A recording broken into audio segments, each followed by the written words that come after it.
আজ ব্যাচেলাররা কিভাবে কম তেল মশলায় সুস্বাদু চিকেন রান্না করবেন অতি সহজে তার রেসিপি দেখাবো।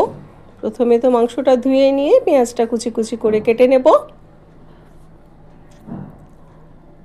খুব পাতলা করে কেটে নিয়েছি এবং আমি প্রেসারে সামান্য সর্ষের তেল দিয়ে পেঁয়াজটা ভাজা করে নেব। আমি প্রেসার কুকারে হুইসেল দিয়ে রান্নাটা করব যাতে আরও সহজে তাড়াতাড়ি রান্না হয়ে যায়, তাই একবারে প্রেসারেই আমি চিকেনটা কষাবো। পেঁয়াজের মধ্যে লবণ আর হলুদ দিয়ে দিলাম। পেঁয়াজ ভাজা হতে থাকুক, ততক্ষণে আদা, রসুন, কাঁচা লঙ্কা এবং পাকা কিছু কাঁচা লঙ্কা আমি মিক্সার গ্রাইন্ডারে বেটে নেব, সাথে টক দইও বেটে নেব। এরপর চিকেনটা সরাসরি দিয়ে দেব। পেঁয়াজ ভাজা হয়ে গেছে, এর মধ্যে চলে যাবে চিকেনটা। 1 কিলো চিকেন আছে এর মধ্যে, চিকেনটা দিয়ে দেব। এখানেই আমি কষাবো। একে একে আমি লবণ, হলুদ সব দিয়ে দেব, দিয়ে ভালো করে একটু নাড়িয়ে চাড়িয়ে নেব।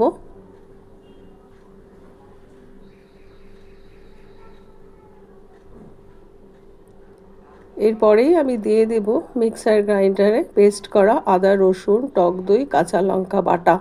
এটা পুরোটাই দিয়ে দেব, শুধু এটাই আমি দেব, আর অন্য কোনো মশলা দেব না। জিরে গুঁড়ো দেব না, ধনে গুঁড়ো দেব না, শুকনো লঙ্কার গুঁড়োও দেব না, কাশ্মীরি লঙ্কার গুঁড়োও দেব না। শুধু আদা রসুন পেস্ট আর টক দই পেস্ট দিয়ে এটাকে আমাকে খুব ভালো করে কষিয়ে নিতে হবে যতক্ষণ না রঙটা পাল্টে যায়। চিকেনটা কষতে থাকুক উনুনে, ততক্ষণে আমি কিছু গোল গোল করে আলু কেটে রেখেছি। মাংসে একটু আলু না দিলে আমাদের হয় না। এবার আলুগুলোকে নুন আর হলুদ মাখিয়ে রাখবো।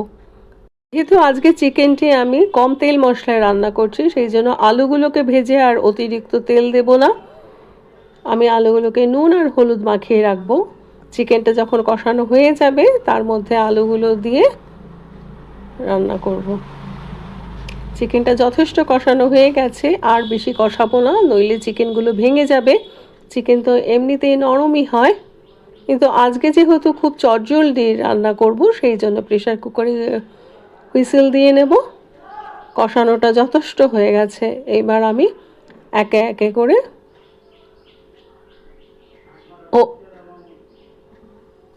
আলুগুলোকে দিয়ে দেব। আলু দিয়ে দিলাম, তার মধ্যে পরিমিত জল দিয়ে প্রেসার ঢাকা দিয়ে দেব। আমি প্রেসারের হুইসেলের জন্য 3টে হুইসেলের জন্য অপেক্ষা করব। গুনে গুনে 3টে হুইসেল, এবং হতে আমার সময় লাগবে মাত্র 15 মিনিট। ঠিক 15 মিনিটের মাথাতে 3টে হুইসেলের পর আমি নামিয়ে দেব। ঢাকনা খুলে দেখো কত সুন্দর রং এসেছে। আমি কোনো শুকনো লঙ্কার গুঁড়ো দিইনি, কাশ্মীরি লঙ্কারও গুঁড়ো দিইনি, তাও কত ভালো রং এসেছে। যেহেতু টক দই দিয়েছি, টক দই দিলে অনেকগুলো উপকার পাওয়া যায়, তার মধ্যে হলো এটি এত ভালো রং এসেছে। আর সম্পূর্ণ হয়ে গেছে আমার মাংস রান্নাটি। দেখো পুরো নরম হয়ে গেছে। এই চিকেনের পাতলা ঝোলের রান্নাটি যেমন গরমে দুপুরে ভাতের সঙ্গে খেতে ভালো লাগবে, তেমনি রাতে রুটি দিয়েও জমে যাবে। সাথে নিয়েও কিছু স্যালাড, তবে জমে যাবে একেবারে।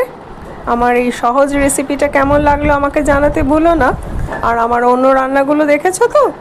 লাইক আর শেয়ার করো, কমেন্টে জানাতে আমাকে ভুলো না। আর সাবস্ক্রাইব করে আমার এনজয় চ্যানেলটিকে এগিয়ে দিও। আজকে আসি তবে।